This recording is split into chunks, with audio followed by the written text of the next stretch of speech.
Wrong place, wrong time, and it cost two men their lives. The 2016 murders of Kevin Nelson and Cyle Vankomen remain unsolved. They were shot to death by intruders who appeared to have stalked the South Ogden home. To date, no one has been arrested. You're checked in with the People's Champ, Drerawka on U92. U92, your number one for hip hop, and I got a special guest in the studio today. I got Brittany. Brittany is actually one of our techs, so if you see us doing remote broadcasts and things like that, she's usually the one getting us set up and doing all the hard work. But today is a kind of a somber day, right? It's a very hard day. It's a very hard day. This is the 5th anniversary of the murder of your cousin. My cousin Cyle, his neighbor Kevin, were both murdered in his home, and his roommate was found in the backyard, shot in the back of the neck. Where did this take place? In Ogden, right off of 36th and Ogden Avenue. It happened December 9th, 2016, and that was one of the worst days of mine and my family's lives. And so these young men, they were murdered in cold blood.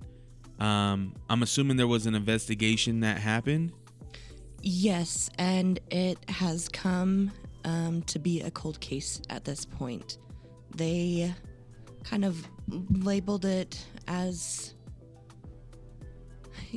just kind of unsolved. They suspected my cousin was a drug dealer, which he was not, and maybe it's not fair to say that that's why the investigation stopped, but otherwise we're not entirely sure. There's security footage of these 3 people stalking my cousin and his neighbor for over an hour.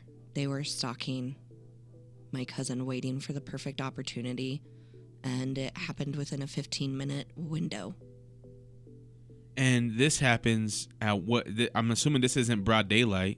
No, it was later in the evening, early evening. They were just hanging out. Kevin, the older neighbor, everybody that was Kyle's friends called him Gramps.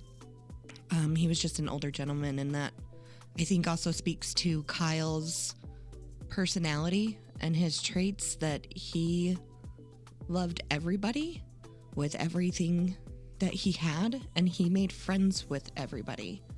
And he had this special aura about himself that he just emanated brightness. He emanated joy, and he was just fun and happy, and he always had the most beautiful smile on his face. And he just loved fiercely with everything that he had. And he just wanted people to be happy. It's really hard to believe that nobody heard all of that go down or seen anything during that time. So is there somewhere where we can direct people? Do we direct people to the police if they maybe remember something?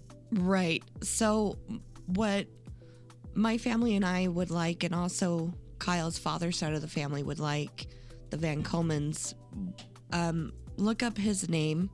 It's Cyle, and then Van, V-A-N, space, last name, Komen, Komen, and you can actually see the security footage on YouTube of these men stalking his place. If you see any familiar coats, any familiar body features, one of them is really tall, and the side profile is kind of distinct. And then also there were 3 of them that we know of. Somebody has to have said something. Somebody has to have heard something. And that's what we're asking is, please help us. Please help us get some closure. You can anonymously go to the anonymous tip line for South Ogden. You can go to Ogden's tip line. You can reach out to me. You can reach out to his mom. We understand that it is very scary, And I think that's what's held a lot of people back. But I would definitely, you're welcome to talk to me. I won't release any names. I won't release any phone numbers. We just want some closure, but we also want you to still feel safe. Yeah, because there are murderers out there on the loose right now. Yeah. I think that anybody that has seen something, has heard something, should definitely come up and say something. And as Brittany mentioned, you could be anonymous. You don't have to come out and give all your information. I understand that you might feel unsafe doing so. So being able to do that and without your name being released or anything like that, I think that is a great way to do it. This is a family. This is multiple families that lives changed. And for it to happen during a time where we're supposed to have a lot of joy, a lot of cheer, that's devastating. It's very devastating. I'm going to get the information from you, Brittany. I'll get all the information. I'll put it on our website. So if you are looking to reach out to Brittany or reach out to the family, just go on to u92slc.com. And please, if you have something to share, please let us know, because to have a cold case for 5 years, this kind of touches home for me, because my really good friend, my best friend, Rosie Tapia, she has a cold case, and it's been over 20 years. So I understand. I understand the feeling of not having closure, and really the city of Ogden really needs to step up, because somebody heard somebody knows something. Please step up. Please say something. Brittany, anything we missed? Anything you want to say? I just sent this text to one of my other cousins. She lives out in Alaska, Amy. She only met him one time, but again, it goes to show to his character. She told me, I wish I got to know him more. And I told her, everything you experienced with him, that's how he was with everyone. He was a bright spotlight in the pitch black. He was unconditional love when there was only pain and suffering. He was joy when there wasn't anything except for sorrow.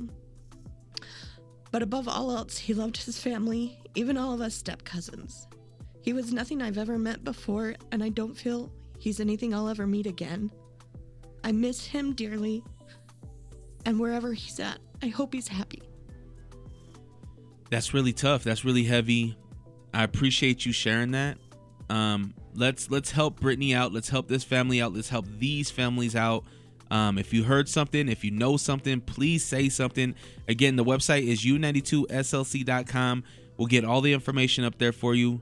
Brittany, I appreciate you sharing this story. Thank you, Drerawka. I appreciate you Got you. letting me in. U92.